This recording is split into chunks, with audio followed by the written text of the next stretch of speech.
Hello everyone, আসসালামু আলাইকুম। আশা করি সবাই ভালো আছেন। আজকে আপনাদের সাথে শেয়ার করব বোরহানির রেসিপি। এখানে আমি প্যাকেট মশলাও ব্যবহার করেছি। তো চলুন দেখা যাক কী কী উপকরণ লাগছে এই বোরহানিটা তৈরি করতে। প্রথমে তুলে নিচ্ছি পুদিনা পাতা। ফ্রেশ পুদিনা পাতা আমার টবে লাগানো ছিল, সেটা থেকে আমি তুলে নিচ্ছি কিছু পুদিনা পাতা। আরও নিয়ে নিচ্ছি কাঁচামরিচ।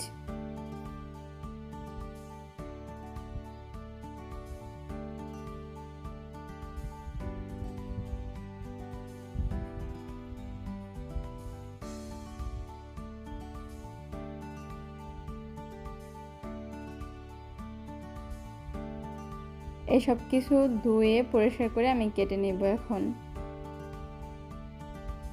এখানে দেখতেই পাচ্ছেন হাফ কাপ ধনেপাতা, হাফ কাপ পুদিনা পাতা আর অল্প কিছু পরিমাণ কাঁচা মরিচ। মরিচের জাল কম বেশি থাকতে পারে, সেটা বুঝেই মরিচটা ব্যবহার করবেন। যদি জাল বেশি হয় মরিচের তাহলে অল্প মরিচ দিবেন, আর জাল কম হলে সেক্ষেত্রে অল্প একটু বেশিও দিতে পারেন। আর এখানে আছে বোরহানি মশলা, আরও ছিল কেচাপ, টক দই, চিনি, বিট লবণ। এইসব উপকরণগুলোই লাগছে আজকে আমার বোরহানি তৈরি করতে।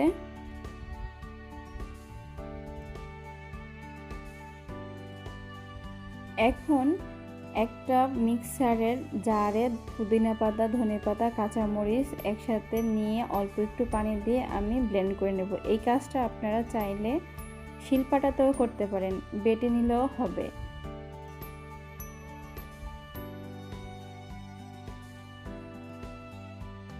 আমার ব্লেন্ড করা হয়ে গিয়েছে। এখন আরেকটা ব্লেন্ডারে আমি এই মিক্সারটা নিয়ে নিয়েছি। 2 কাপ পরিমাণ টক দই, আরও দিচ্ছি 1 টেবিল চামচ পরিমাণ কেচাপ, 2 চা চামচ পরিমাণ চিনি, 1/4 চা চামচ পরিমাণ বিট লবণ। দিয়ে দিচ্ছি মশলার প্যাকেট থেকে বোরহানির মশলা 2 চা চামচ পরিমাণ। এখন সবগুলো একসাথে ব্লেন্ড করে নিচ্ছি।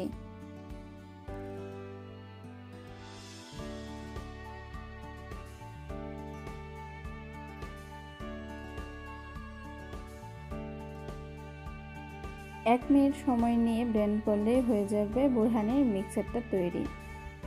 এখন আমি এই বোরহানির মিক্সারটা ছেঁকে নেব।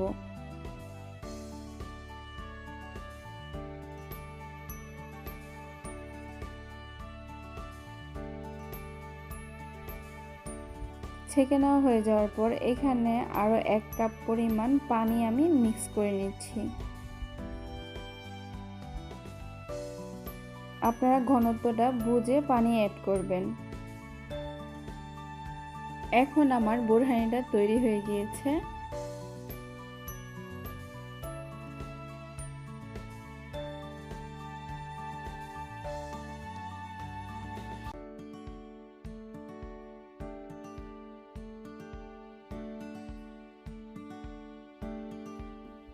আজকে এই ছোট্ট ভিডিওটা শেয়ার করেছি। যদি ভালো লেগে থাকে অবশ্যই আমার চ্যানেলটি লাইক, কমেন্ট, শেয়ার এবং সাবস্ক্রাইব করতে ভুলবেন না। দেখা হবে নতুন কোনো ভিডিও নিয়ে। সে পর্যন্ত সবাই ভালো থাকবেন। আল্লাহ হাফেজ।